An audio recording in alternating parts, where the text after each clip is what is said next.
Equity Trust Company is a passive custodian and does not provide tax, legal, or investment advice. Any information communicated by Equity is for educational purposes only and should not be construed as tax, legal, or investment advice. Whenever making an investment decision, please consult with your tax attorney or financial professional. Equity does not endorse any speaker or presenter before you today. The opinions or ideas expressed are not necessarily those of Equity Trust Company, nor do they reflect their views or endorsement. These materials are for informational purposes only. Furthermore, all case studies provided are for educational purposes only. Past performance is not indicative of future results. Investing involves risk, including the possible loss of principal. Because of the technical nature of the material and the fact that the laws and the markets are ever changing, we strongly recommend that you engage the assistance of a competent, qualified professional before implementing any ideas discussed today. Thank you. My name is Ken Kinzer. I'm the Business Development Coordinator for Equity Trust. Our keynote speaker represents 120 associations across the country, 45,000 members.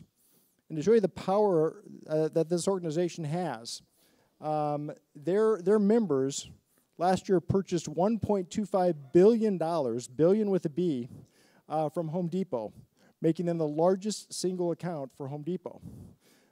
That's a lot of projects across the country. That's tens of thousands of projects. So if anyone is interested in being a real estate investor, I tell them the first thing they need to do is seek out their RIA. And specifically, seek out a national RIA. National RIAs have the association. They're a very well-respected organization. To give you an idea how well-respected, I was recently at a White House meeting that was put together by the Chief Operating Officer of National RIA. As I'm walking through the doors of the White House, it's like, wow, this organization has some power and respect, and they really, really do. So I want to introduce our keynote address, Rebecca, who got her start as an accountant, and then was self-employed. She did with a business development company. From there, she worked with community development. She's a recognized national speaker, has received many, many awards for her involvement in community development projects. So we have a lot of information we're going to go through. I'm going to welcome to the stage Rebecca McLean. I am not doing this to try to give you the absolute most updated information that you need to memorize right now, because you can find this information, and that is my goal, is to show you the kinds of information that's available, what's going to be important to you as time goes on, and knowing how to use this information, because due diligence, you're going to hear that from so many of your speakers today and over the life of your investing career, how important due diligence is, and all of this information actually goes into that. So I always like to say that, you know, there's a statistic that says 73.6% of statistics are made up on the spot. So as we go through these numbers today, please keep in mind that numbers can be used in different ways. And I'm going to predict that over the next 2 years, that you are going to be misled by some very credible sources in terms of the data and the information that they're going to give you. Right now, I feel like it is a political statement to be optimistic. And sometimes you're judged because you're optimistic. And Greg Rand said, I think appropriately the other day, that we have to defend optimism in our own industry when it's true. Blind optimism creates 2008. We don't want that again. So we want to be able to look at numbers, understand what they mean. However, let me also give this little bit of disclaimer. In the way that NAR, you can always predict that NAR is going to say it's a good time to buy. It was 2008, and NAR was still saying, it's a great time to buy. Their economists were still sure of this. I'm from the National Real Estate Investors Association, and I am always going to say it's a great time to invest. But I believe that wholeheartedly, as long as it's the right deal, the right financing, and the right terms. But keep in mind, there are 3 kinds of lies. There are lies, there are damn lies, and there are statistics. So, as we go through these, I'm going to show you where some of the media have already started to turn information that has tiny, tiny pieces of trends, and they're trying to play this to their advantage because the human brain is wired to pick up fear signals more than it's wired to pick up happy signals. And so in journalism, I think you've all heard, if it bleeds, it leads. So keep that in mind as you're looking at these, but let me show you some of the data points you probably do want to look at. And we play a huge part in this marketplace. The one thing I love to do when I go to our RIA groups is to empower them with what a large part we play in our economy. If you'll take a look, let's start with rentals because it is the easiest, by the way, to track. Rentals are tracked with the Census Bureau, with lots of people. Flipping and rehabbing and those sorts of things is a little tougher, and private money is a lot tougher because it's not all recorded in the same ways. So we'll talk a lot about rentals in terms of how we affect the marketplace because it's the one place that's measured the most. So let's take a look at this. So there are 117 total rental housing units. And if you'll take housing units, there are 42 million units that are renter occupied. Now let's take a look at the portion of that market that I believe is us. So as RIA, we represent independent investors. Those independent investors tend to focus on single family, 2 units, 3 to 4 units. We're in some of these 5 or more units, and we're definitely probably the largest part of the mobile home area, would you agree? So if you look at all of the percentages, look what a large percent we represent based on this, comparatively speaking. We are over 50% of this rental market. We make a huge impact. Right now, there are 111 million rental residents, 44 million rental households. A third of Americans rent. A half of all new households this decade are going to end up as renters. That's over 7 billion new. And a third of those will end up in apartments, but that means that a full 2/3 are going to be in other kinds of housing that generally we provide. Most importantly, let me show you a video that we think shows our overall, as real estate investors, impact to our communities and to the economy.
Give yourselves a hand.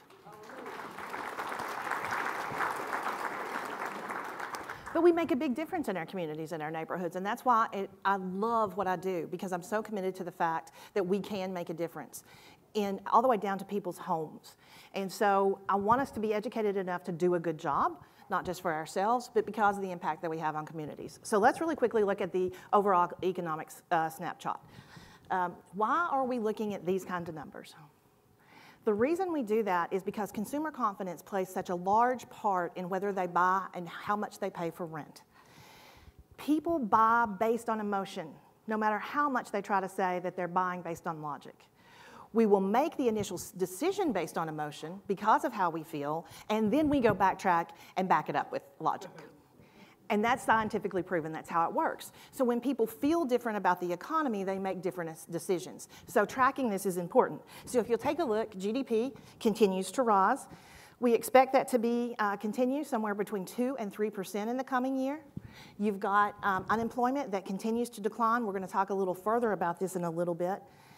The one thing that is a little bit that we have to watch out for is in a market that is this hot for this long, inflation does tend to be a little bit of a concern. And the Fed's get a little bit concerned about that, and they start trying to put on the brakes with raising interest rates. The rise in interest rates, just because of the price of homes, is not going to make that big of a difference to us. The sky is not going to fall with rising interest rates. And the hope from the feds, at least, is that it'll cool down the places like the coast, where those markets tend to be, they believe, overheated. And so that's the one thing when you look at these great growth numbers that you have to be aware of. The other thing, too, is as the feds are playing with things, remember that they started messing with things about 36 months ago in terms of interest rates, but you didn't see it come through on treasuries till about a year and a half ago. And treasuries is what moves mortgage numbers, interest rates for mortgage. So that's where you need to watch out and kind of pay attention of where that's going. Some economists really believe that it's a good thing for those numbers to notch up, as I said, because of some of the markets that are so significantly overheated. So let's go through an industry snapshot. And no industry snapshot is complete without talking about millennials. Matter of fact, I've done this so long in our own industry update, I'm a little sick of talking about millennials. But considering this is your first time, I'm going to take you through this quick snapshot. They make up, and the reason we have to talk about them is because they are starting now to make up such a large part of our buying market. They are actually at a third. They're at 32% now of the total buying market. They're 68% of our new first-time buyers. They are currently right now renting. It is starting to pick up. You're starting to see them make their life transitions, but they have delayed life's major decisions like home ownership. But they're not that different from Gen Xers. They're just doing things a lot later. And there's a lot of reasons for that, and we'll see that in the economic snapshot as well. So let's talk about just a couple things about them. They are, believe it or not, moving back to the burbs, which is interesting because so much of the development started assuming that they were all going to want to live in urban areas, and there was a lot of development happening there. And so this seems to be a little bit of a surprise to some of the developers. They, believe it or not, also want 3-bedroom homes. That is not necessarily because they're having kids. They have home offices, they have stuff. So 3 bedrooms, they do like their space. But here's the thing that will matter to you. The credit markets are still very, very tight. Would you agree? It is tough right now to get a loan. Credit scores are in the average credit score for a loan right now, 745. That's crazy. Good, but it means it's a really tight market. These buyers, because they're first-time buyers, are getting FHA financing. And so they have money availability that others do not. That matters to you. That's why you need to pay attention to them. Here's the thing, as I said, though, that worries me. The average median down payment for that buyer, because they're going FHA, is only 7%. And they're even struggling with that. We'll see that in just a couple seconds. Here are the things that you may want to keep in mind because they are your buyers that they are interested in. They like very energy-efficient homes. They like storage options, back to that 3 bedrooms.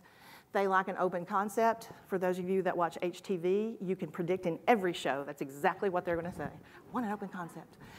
They want large living spaces, small yards, because heaven forbid they have to do any yard work, and exterior lighting. Low maintenance to these guys are key. So a lot of them don't want to come in and do small home repairs. They really want a home that's ready to go, as do I, by the way. They are living with their parents. About 30% of them are living at home. But as much as we feel a lot of angst about this, if you look at the global averages here, we are so far below global average on that age group living still at home that we probably need to relax just a little bit about this. We also have the reasons millennials are renting. Number one reason is cost. They really are more cost conscious, I think, than we were. They are paying more attention to their budgets maybe than their freedom, which is not necessarily a bad thing, right? And short-term convenience. And they don't want to commit. A couple reasons for this. They saw their parents lose their homes. It was devastating. They also are in jobs that transfer them more often than their parents have sometimes. But when they're ready to buy, the things that are pushing them that way are cost, safety of the neighborhood, proximity to work, and the community environment. They still plan to buy. Over 80% of them, 84% of them still believe that buying is a good decision. But the timing for them is different. For most of us, and I'm generalizing here, but I think you'll mostly agree because stats say so, most of the things that pushed us into home ownership were marriage and children. We wanted out of our parents' houses, we were getting married, we're having kids, we're gonna buy a house. For them, not so much because those life decisions are being delayed. It is about when they're ready financially, which is a very good logical decision. But it does mean cost plays the biggest part of their reason to buy. The 75% of millennials are seeking a single family home to buy, which I found very interesting. But can anybody tell me, can anybody guess, and this is a true statistic by the way, 73.6% of them are made up on the spot, but why are they buying a single family detached home? Anybody know? Pets? Did somebody say pets? It is pets. They want a small yard for their dog. Pet ownership in this generation is higher than general. I have to say I'm very proud of my fur grandbabies, so I get it. But for those of us who have had anti-pet policies over time, even in our rentals, may want to rethink that. It is a very strong attachment that they have. One of National RIA's biggest fights right now is on comfort animals because the regulations have not been defined, and it's just a challenge when you have a huge boa constrictor or a potbelly pig in an area that is not quite big enough for it, or a miniature horse. So we're asking for a little more clarification there, but they're very attached to their pets. Now, here are some of the challenges that they're facing that explains a lot of why they feel the way that they do. Oh, by the way, they do feel like their wages are not growing as fast as the prices of property, and so they're very anxious about that. 63% of millennials have more than $10,000 in student debt, and they'll be paying for decades. And for those of us that feel like $10,000 isn't that much, they're coming out of school and making an average of $27,000. So $10,000 is a lot of money at that point, especially when they're paying how much for housing? 31% of their income, 25 to 31% of their income is going to housing. And so they're in this really tough predicament. Overall, there's $1.48 trillion in student debt. There are 44.2 million borrowers. And here's the scary one, there's 11.2 student loan delinquency rate that creeps up every single year. The challenge for us, especially as investors, is it affects credit rating, which affects two things. One, their ability to rent from you, depending on how you've got your rating set up, and their ability to buy the home that you may be flipping to retail, especially when, again, they're 32 to 33% of the market right now. So student debt is going to be something that I think you'll see politically have to be tackled over time because it's becoming such a challenge. Back to predictions that didn't exactly pan out. So we made all these predictions about the millennials, which have been maybe accurate but delayed. So we're a little behind on our predictions about the millennials. And the flip side of this coin is we made a lot of predictions about baby boomers and how all of these baby boomers were going to start moving and creating opportunities for sales in homes. And NAR had made predictions, and that just didn't happen. There are several reasons for this. People want to age in place more than before. And we have mechanisms to allow them to do that in terms of reverse mortgages and other things. The other change in demographic is those over 55 are continuing to work. And generally, their home is close to work. It's in an area they know. And they're working much longer, into their 70s. So as we thought baby boomers might start to downsize and make different changes starting at 55, they're not doing it till over 70. Here's the other piece to that. Their equity is finally starting to come back to their home. And at that point, what do? Trading up means you lose that equity. Interest rates are higher, prices are higher. I don't want to leave now. So we're not seeing that, and that is one of the pieces to inventory that you don't hear about. So on the supply side, it's really tight right now. Part of it is the general turnover of homes that we used to expect is just not there, and this is one piece. Now, population growth is starting to slow, and we believe will continue to slow, so new households, the need of homes will eventually happen, but right now demand is totally outstripping supply. You can see that where things are happening, the north has had a migration that continues and continues, northeast specifically. The west has dramatically increased, but you'll see that they tend to increase in good times, and then there's flight from there in bad times. The south are losing the small towns in the south are losing residents significantly, but you'll also see that the large cities, doing this from far away is kind of tough, but the large cities in the south are growing dramatically. So the south is actually gaining. Austin is a huge tech city. You've got a lot of other large cities that are growing because of employment. The other thing, that are making the changes in the way that we sell homes and provide homes is that we're becoming a more diverse nation. We're actually becoming even more of a melting pot. We are also not replicating ourselves very well. So these changes that we used to have here with ages are flattening out here. And that will make a difference in who buys homes, who lives in homes. And the reason all of this matters, guys, is as you're planning your rehabs, where you may have a large yard that you put a swing set in. Previously, what you may have are more grab bars and wider doors for wheelchairs as time goes on. But it's those kinds of things that you need to think about as you look at these statistics. Who's purchasing homes right now? Well, as has been the case, you've got married couples that lead the way, but all the single ladies are actually making an increase. I have to say, my favorite headline over the last 5 years is this one. Bloomberg said that single women are now skipping the spouse and buying the house. And that's a true statement. We see about a 1 to 2% increase every year for single women in purchasing homes. Men are at about 7%. Women do seem to buy at an older age than the gentlemen do. We are also seeing older adults really outpace children, as we said previously, and it's a little bit of a skyrocket here over the next 15 years. So a major change, and then a drop off in children. Again, we're not reproducing as well as we did in the past, and so you'll see a significant demographic change over time.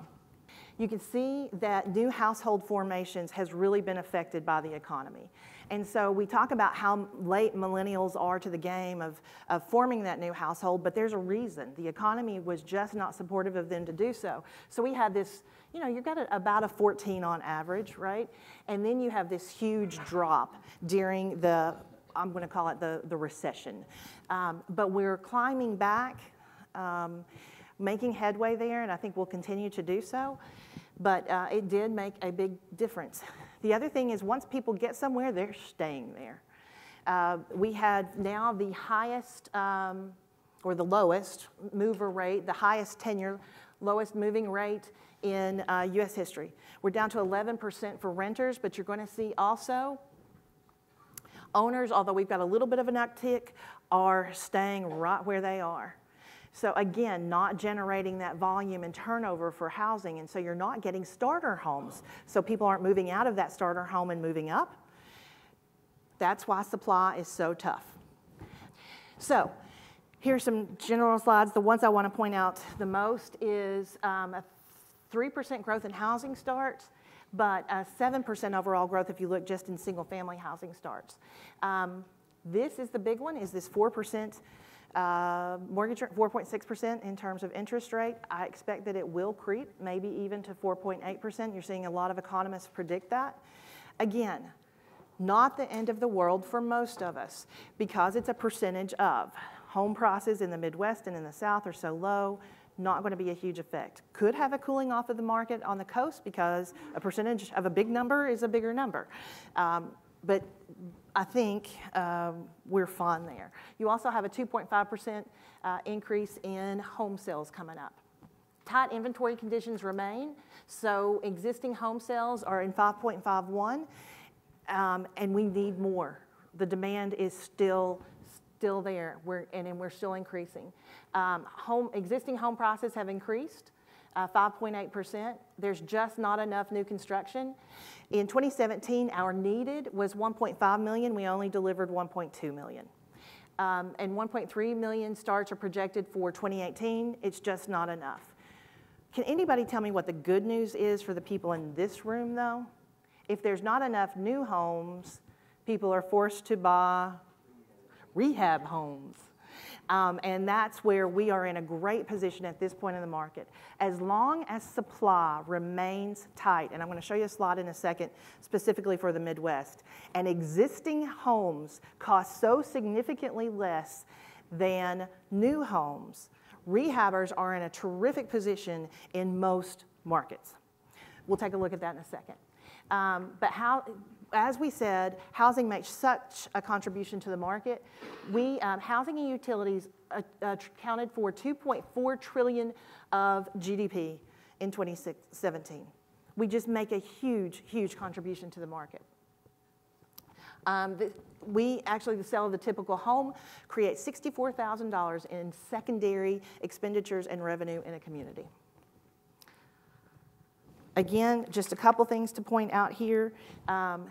The anticipated share of refinancing of mortgages is only 2.5%. It's the lowest since 1990. So not a ton of refinancing going on, because even though it's a tiny bump in the market, because mortgage rates have been suppressed for so long, it really feels like a big deal to most people. Anticipated serious mortgage delinquency rates by the end of 2018 is down.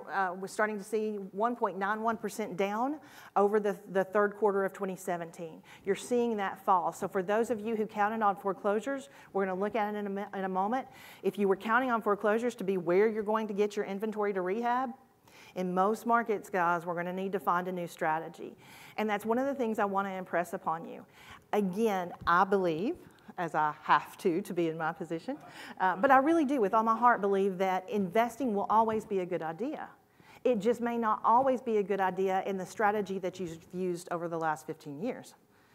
There will be times in your career as the market changes that you need to tweak and change that strategy. That's why looking at numbers is important. Here's the other thing that you're starting to see is I'm not going to say the death of the McMansion, but they're certainly getting stale. So all of those larger luxury homes were popular for a while, and they sold really well. That's starting to make a turn. You're seeing the buyer's luxury market versus the seller's market, which we're going to call the starter homes and the trade-up market. So inventory is starting to be up in that luxury homes market. Many longer days on market, because your average days on market right now is about 32 to 35 days. Average days on market for luxury homes are 60. Price appreciation fell. It's up 2.1% from January of 2017, but it fell from last year. Expectations is that will continue to fall.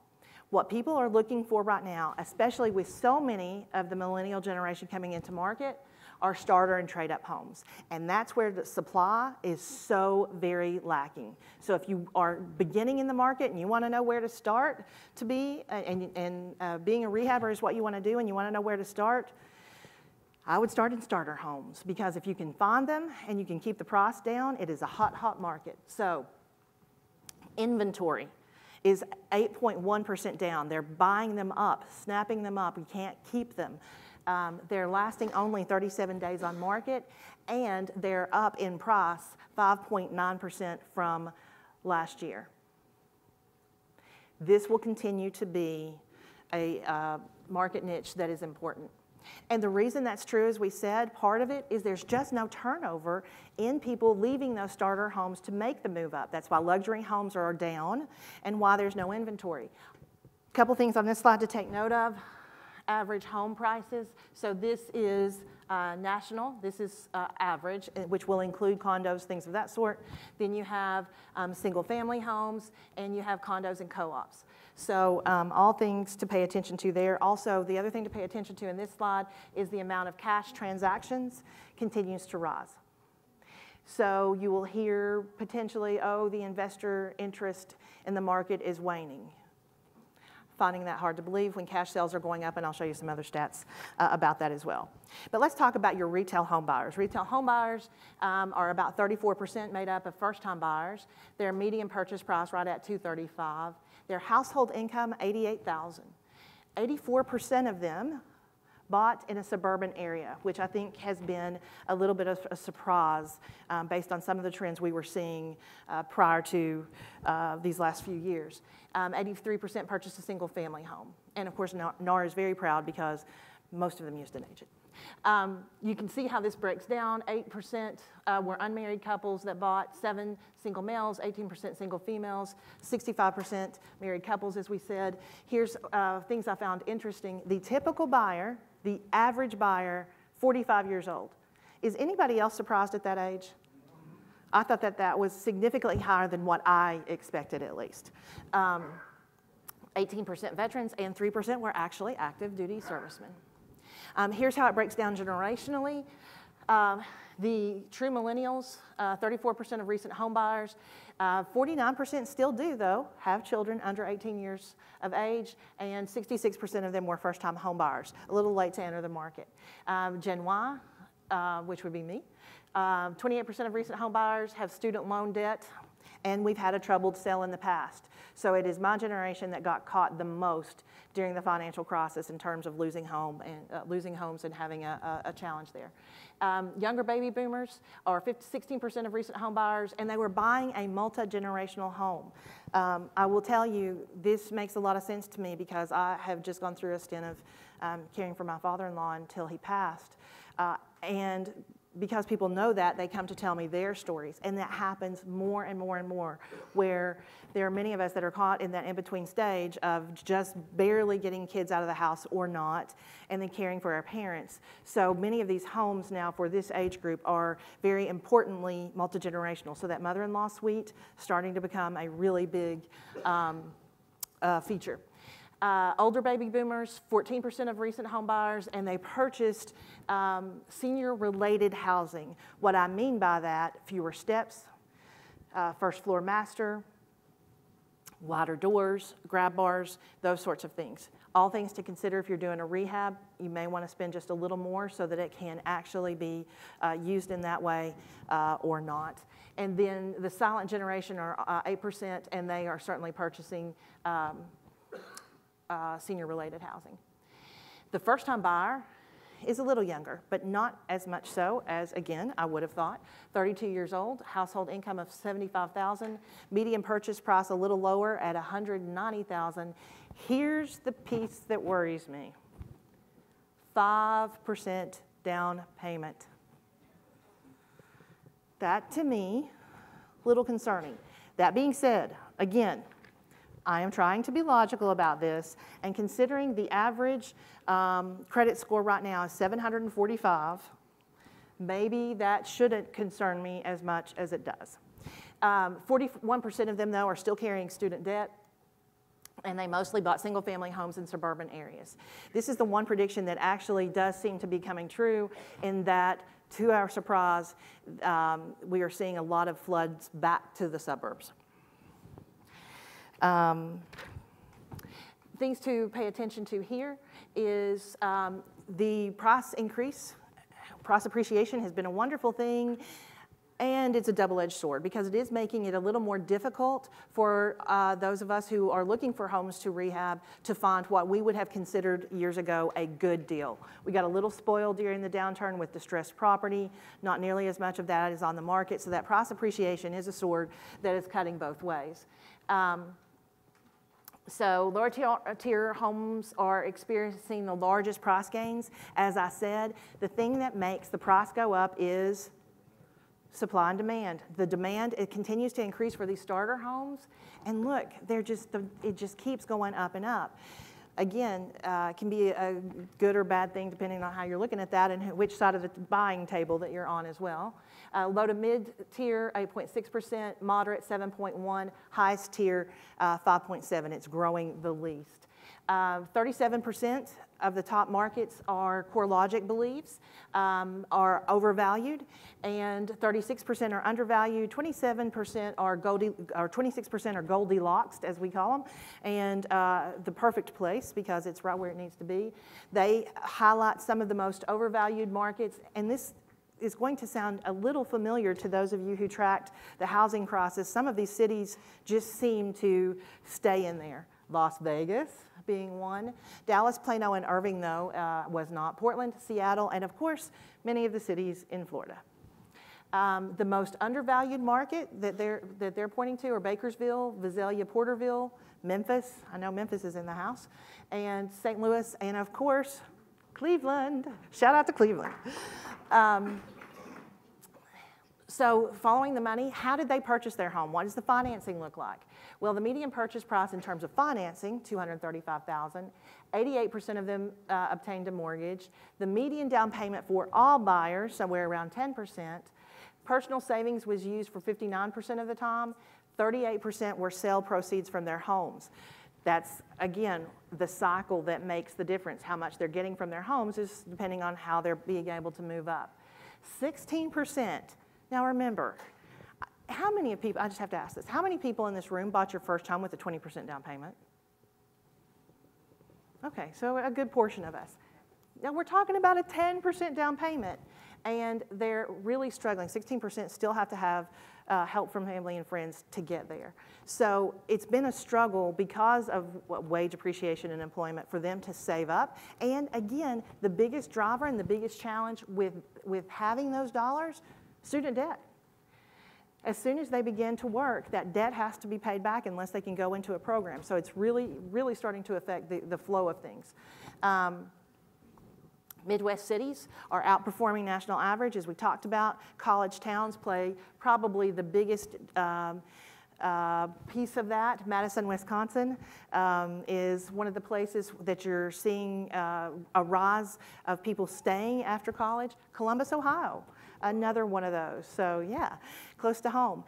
A good quality college town that can follow it with employment. One of the things that Cleveland has done really, really well is the medical systems that then support the city.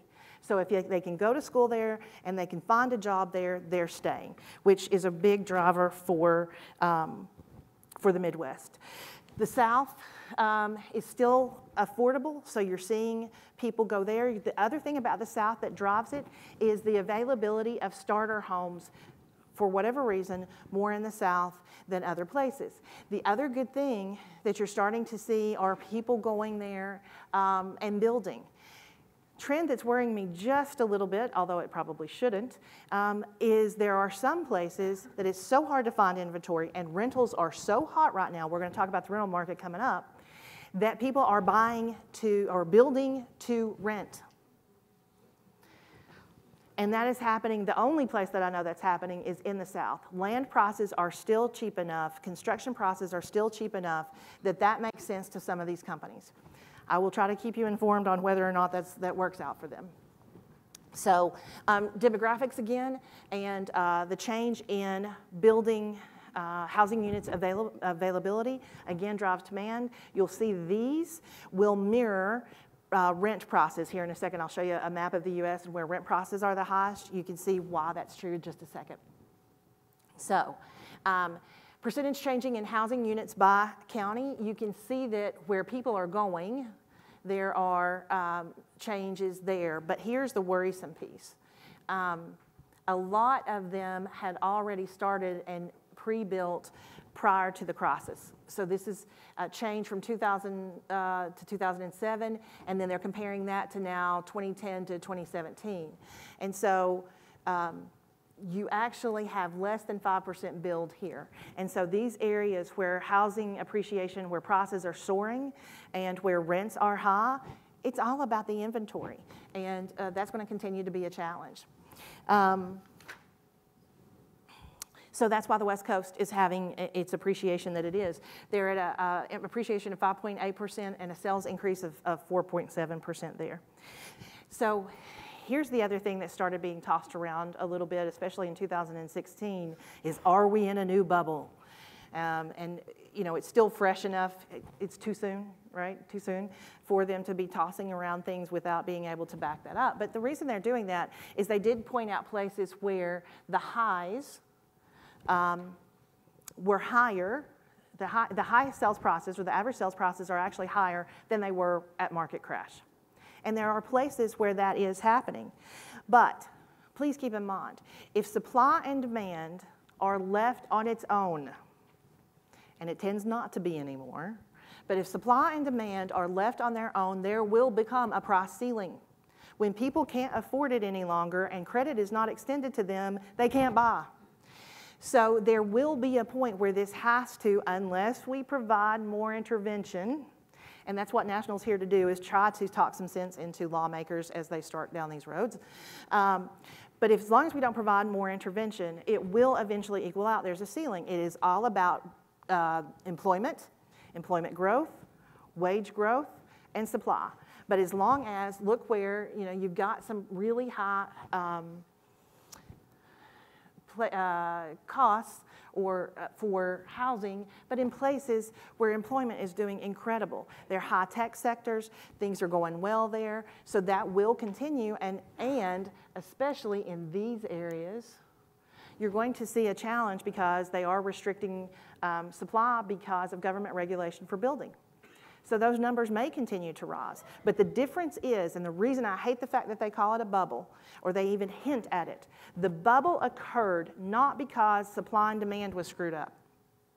The bubble occurred because of intervention and mortgage fraud, absolute fraud in a significant amount of cases.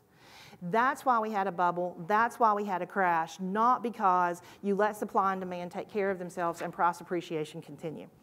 So, investor segmentation and activity, keep in mind, we are still such a large part of the market. We need to remember that, and we need to take that into account.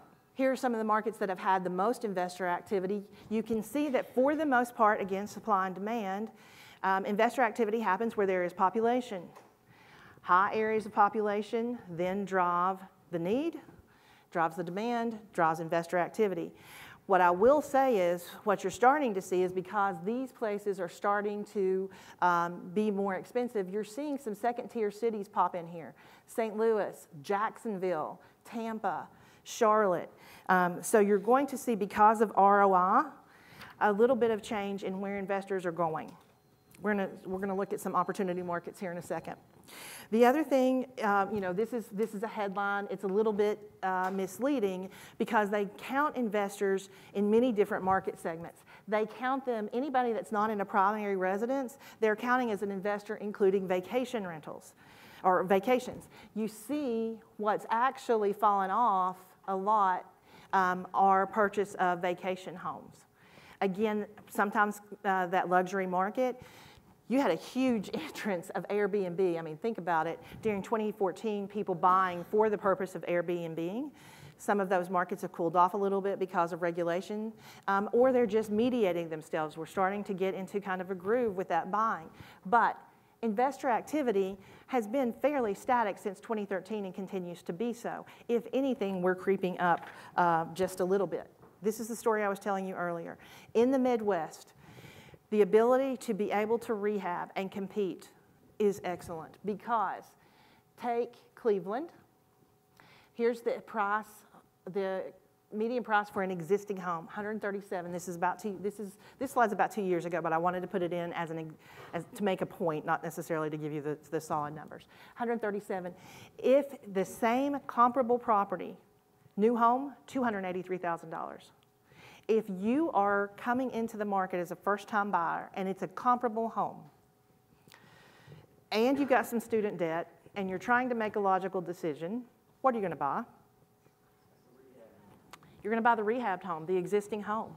So again, we're in a great place as rehabbers. And you have the challenges in this market in terms of the price differences. Look at Detroit. A current new home is 119% higher than an existing home. So we are in a great market, in a great place where we have a lot of demand, and the pricing is supporting us as well. Maybe. So let's talk about why we're having supply and demand issues. Well, there's supply suppression because low building permits, you're having all kinds of government intervention in that way.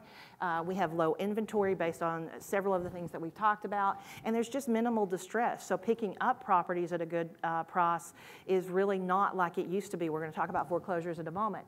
You're seeing that at the same time that you're seeing tight credit markets, low savings rate, and low, significantly high student loan debt. You're also seeing a psychological shift because of all of those things. Income stagnation, although not so much. I mean, we are starting to make our way up in terms of wage growth, and rental options are a lot better than they used to be. And we're having demand drivers, including strong job growth, household growth, and relative affordability. So that's why you're seeing a huge growth in the rental market. So U.S. households overall, in renters versus owners, is continuing to rise, and homeowner and renter growth steadily rising. That is going to continue.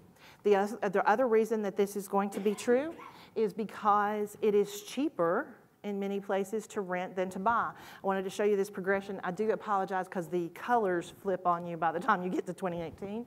But if you look at 2012, you can see from 2012 to 2015, it becomes increasingly more expensive to buy than to rent. And then you can see by 2018, that is definitely the case. There are so many markets where it's actually cheaper to buy than rent, to the tune of Seattle. It is $537 more expensive to own a comparable property than to rent. Look at San Francisco. Really? I think that's a pretty easy decision to rent. So as you see kind of across the map, and then here's another look at that same data, there are places where it just makes sense to not even try to enter the housing market. So we can't question, I don't think, the decision of the millennials who are struggling when they're facing that kind of information. So you are seeing the renter share of housing continue to increase. You're also seeing rent trends by state. The green is either decreasing, or for the most part, you're not seeing hardly any markets decrease significantly. It's more about leveling off. You're seeing the red areas are increasing still increasing in rents. And why I say still, we'll show you in just a second. But look what this is creating. You're talking about San Francisco, where your average one bedroom price is $3,400, or what a bargain. You could go to Miami for $1,730 for a one bedroom apartment. So you're still getting some significant increases here. Now, people making predictions, where are they saying are hot markets? And everybody has a list, by the way.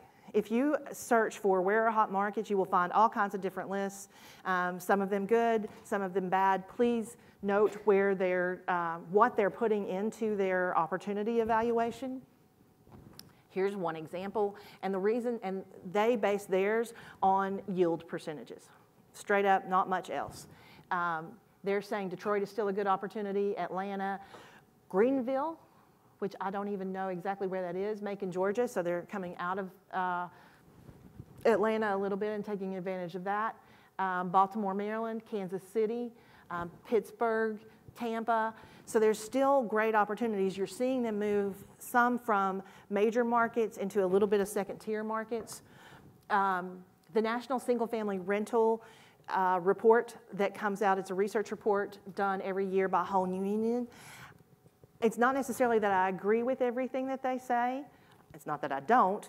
But the thing I love about this report is they are very, very detailed in why they tell you why they believe what they believe in terms of opportunity markets, so that even if you don't agree with them, it really allows you the opportunity to think about your own market. It's a free download. I suggest that you definitely go find that and get that. But here's what they choose as some of their best markets. They're still hot on Atlanta just because job growth. Job growth there, people are still moving to Atlanta. Orlando, Seattle, Vegas, Chicago. So they're still choosing some of the larger cities. And then Memphis has been a great opportunity in a lot of people's minds for a long time. Eventually that has to start being saturated like other places, but still hot in most people's minds. The reasons they give for is the median home price versus job growth are the two things that they concentrate on with their opportunity evaluation. I would suggest that you look at that in terms of your own market. And when you're looking at your own market, job growth is such a general number, so maybe when you're looking county by county, but you know what employers are in your area, who's hiring, who's doing well, or at least you should know those things. And people want to be close to work. That's important to them. And so having housing available in those communities is where your opportunity can be. If you're preparing for a rental, I just wanted to show you a couple quick things. Some of the things that you may want to include, because you are competing sometimes with multifamily, here in their surveys are the things that they're finding that their residents really want. And high-speed internet access is number one. And some of you may go, I'm not doing that. Why would I want to do that? Well, because they're able to charge $35 extra a month. After I saw this study, I do student rentals near UC, started adding that to my rentals, able to put that in the ad, huge bonus. It's been excellent. I will also tell you this is true. Off-street parking. I have learned the lesson now that what I really want to look for is off-street parking. I have one unit that has unbelievable parking. I have others that have on-street parking. I will tell you, I never have a challenge. Within days, the unit that I have with off-street parking taken, it's at a much higher price. Those that with on-street parking they're much more of a challenge. So as you're having buying opportunities, have that play into the price that you're willing to pay, and if you have other opportunities, that needs to go at the top. But everything from washer and dryer in the unit. I was just having a conversation with a couple in the audience last night about I have found a supplier where I can get traditional, not high efficiency washing machines for $100. If I put them in the unit, so let's say I spend $100, $200 for washer and dryer, I'm able to charge then $52 extra on rent for that. I've paid for it in 1 year to be able to do that, right? So it's these kinds of decisions as you're preparing for your rentals that make a big difference. Employment growth. So as you're buying to provide rentals, right? You're rehabbing to rent, or you're buying and renting. There are things you need to look for and take into account, especially if you are going to venture out of your market. So let's say you're starting to out-of-state invest. Employment in a market is incredibly important. As we've talked about, it is probably the single largest driver. People have to have money to be able to pay your rents. So employment, incredibly important. Here are the top 10 states in employment growth of 2016. Those have changed a little bit, but not significantly.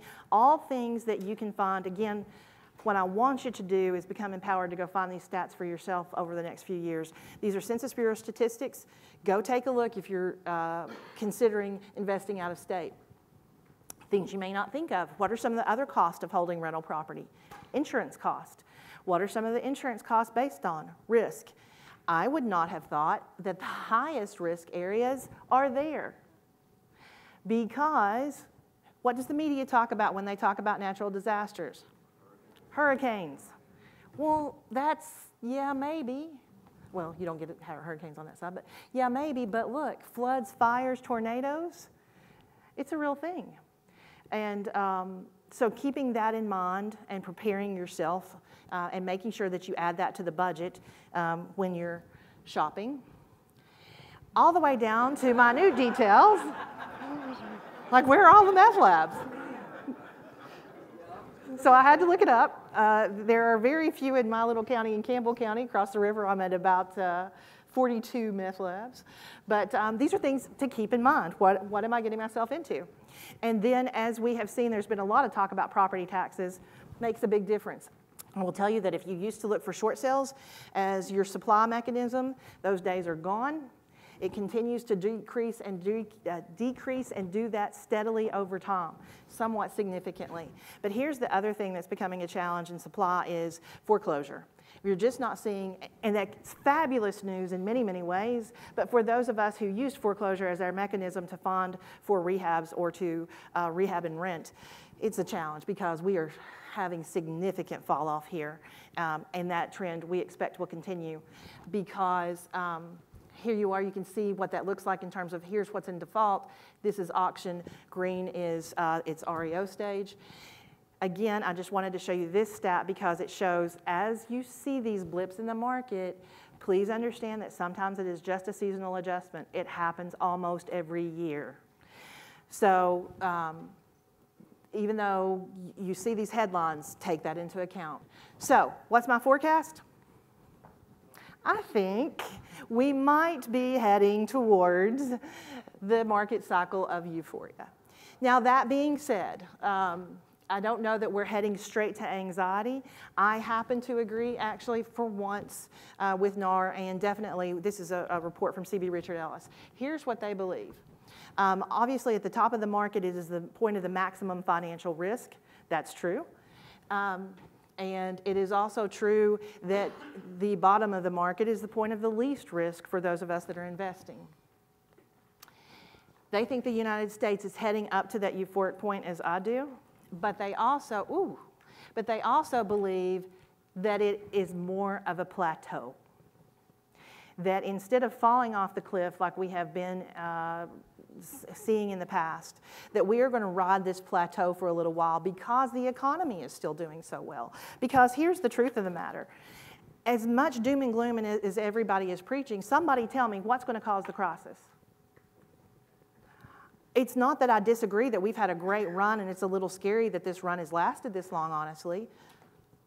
But what's going to cause a crisis? Unless you have crazy intervention from somewhere, governmental or otherwise, unless you have some major crisis and event like a war or a natural disaster that is worldwide, tell me what's going to cause a crisis. Employment is strong. Wage growth is strong. Things are really doing well, and that's the way I started this presentation, guys, is don't be afraid of optimism when we really are pointing towards optimism. Don't be blindly optimistic. Let's all not hold our hands and sing Kumbaya and put on blindfolds and head straight into 2008. I don't want to do that again. But while it's time to be optimistic, let's be optimistic. Do your due diligence, pay attention, and ride this beautiful wave as long as we can. It's a great time to be where we are, and it's a great time to be in the self-directed IRA space because the opportunities are so great.